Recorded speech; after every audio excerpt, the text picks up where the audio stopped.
Kita setiap hari pasti makan. Ada yang sarapan pagi, ada yang makan siang, dan makan malam. Sadarkah Anda, pada waktu kita makan, mau itu makan siang, makan malam, makan pagi, makanan yang berbentuk camilan, makanan yang berat, makanan apapun, kita tidak pernah perlu mengontrol secara langsung. Dan semuanya bisa berjalan dengan otomatis. Kita nggak perlu merasa bahwa ini setelah ambil sendok, setelah kita mengambil nasi, kita masukkan mulut, itu tidak perlu aba-aba, itu tidak perlu sebuah pemikiran secara logik untuk dilakukan. Itu semua berjalan dengan otomatis. Semua itu berjalan di alam bawah sadar. Seperti kita nyetir mobil bagi orang yang sudah bisa menyetir dengan baik. Jam terbangnya sudah tinggi. Orang itu nyetir mobil, menyetirnya itu sudah tidak perlu dikontrol oleh pikiran sadar. Semuanya berjalan dengan otomatis di alam bawah sadar. Kapan mau injak rem, mau nambah gas, mau oper gigi, semua itu berjalan di alam bawah sadar.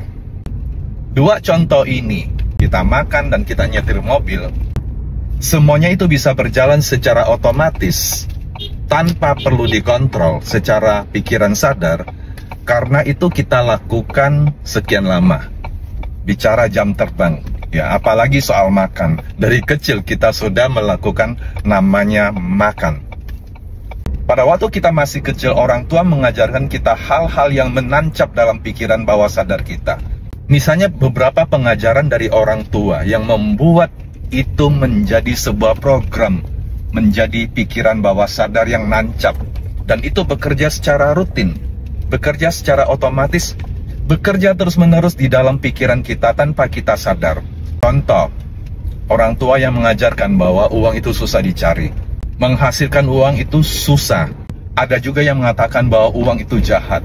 Kita lihat banyak orang jahat itu karena mereka kaya. Orang jahat itu sombong.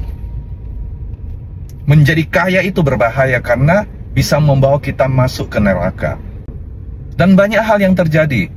Ya, sehingga itu membentuk sebuah program di pikiran bawah sadar kita. Pengajaran yang seperti itu tanpa kita sadar itu masuk di dalam pikiran kita yang di bawah pikiran sadar. Dan itu menjadi penyetir, menjadi drive, menggerakkan kita tanpa kita sadari. Padahal itu celaka, ya. Sehingga pada waktu kita sudah besar, pikiran sadar kita yang logik mengatakan, aku mau sukses. Tapi pikiran bawah sadar itu mengatakan, jangan kaya, kaya itu berbahaya. Menjadi orang kaya itu sombong. Menjadi kaya itu bisa jauh dari surga. Menjadi kaya itu bisa menjadi orang yang suka berbuat hal yang tidak baik. Nah, itu kontra. Ya.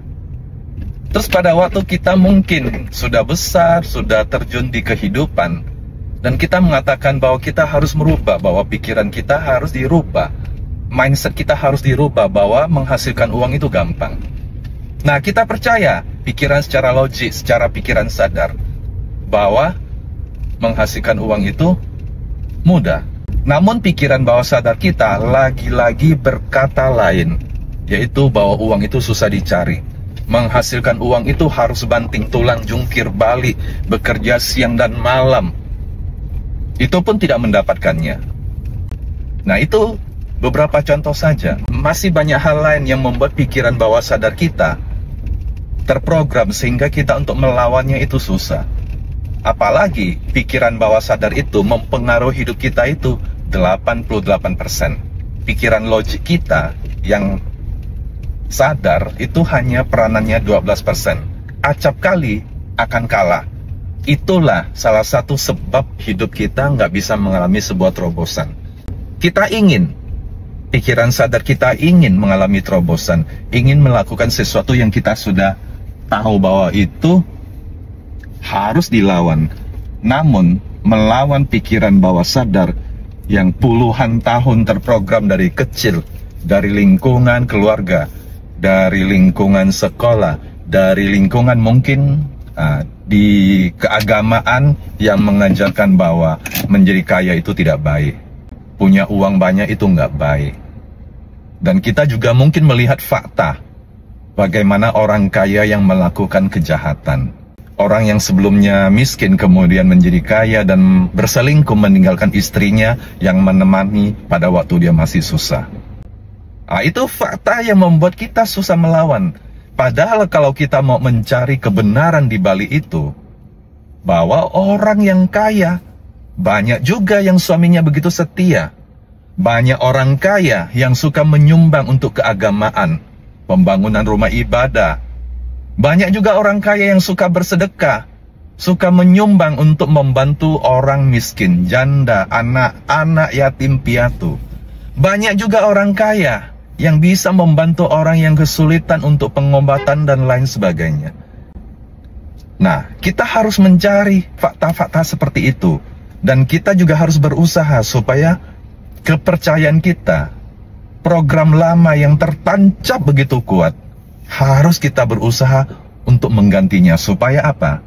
Supaya pikiran sadar kita yang mengatakan bahwa uang itu mudah dicari, uang itu baik, bisa berbuat kebajikan, menjadi kaya itu adalah sesuatu yang baik, bahwa beribadah itu bisa juga lewat uang, yaitu dengan cara menyumbang keagamaan dan lain sebagainya. Nah, kalau kita mampu mengubah pikiran kita yang sadar ini dengan pikiran yang bawah sadar, itu bisa selaras, bisa berjalan sesuai, seirama, segetaran, sefrekuensi. Disitulah kita akan mengalami sebuah terobosan dalam hidup kita. Kalau kita sudah bisa selaras, sudah bisa memprogram ulang, bisa merubah kepercayaan kita yang tidak baik itu, yang membuat kehidupan kita menjadi buntu, stagnan. Kalau kita bisa, dan di saat kita melakukan pekerjaan kita, usaha yang kita kerjakan, itu pasti akan mendatangkan hasil.